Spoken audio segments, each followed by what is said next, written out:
What does it mean to walk the path of the Jīvanmukta? What is that really asking us to sit with and more deeply understand? And how is that correlated to living in the Puranata, the fullness of Svātantrya, complete freedom? Freedom in our inner self, in our inner world, in our thought constructs, in our beliefs, in our cognitive understanding of our experience, in ways that guide us to a more expansive, Purana way of living. And I first heard of the word Jīvanmukta from the teachings of Sharon Gannon and David Life, and something really inspired me when I explored the real translation of Jiva, the self, the individualized self that is chosen to manifest or thicken into the form of each individual, and Mukta or Mukti, the free self, living liberated from the confines of our world, and how they can, to a certain extent, create a way of being that may not be in true alignment with who you are, which then guides you into the question, well, who are you? Who am I?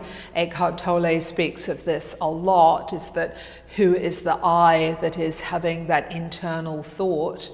And living liberated is something that our time is really moving into. Astrologically speaking, there's been a lot of conversation around moving into that very similar time of the 60s, where we're wanting to live with a greater level of freedom, and that really comes from walking that path of the Jīvanmukta, being a self-realized being. And what is that self-realization? That you are consciousness that is manifesting in the form of you, just like consciousness chooses to manifest in the form of a tree or a goldfish or a cloud in order to know itself.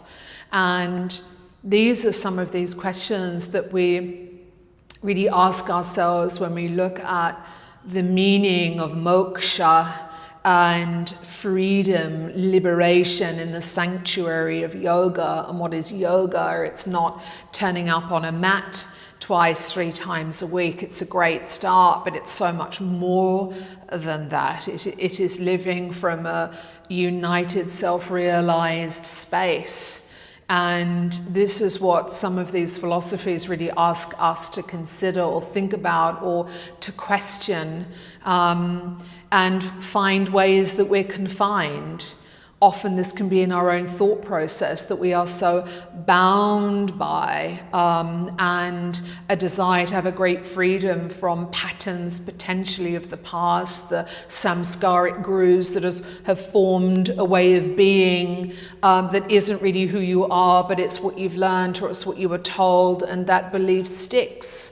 And the older we get, the more challenging those samskaras are to break down, but it's never too late to really confront those ways that we are and really sit with them with loving compassion and choose differently, so that we can walk the path of the Jīvanmukta and living liberated from the confines of what we think the human form is.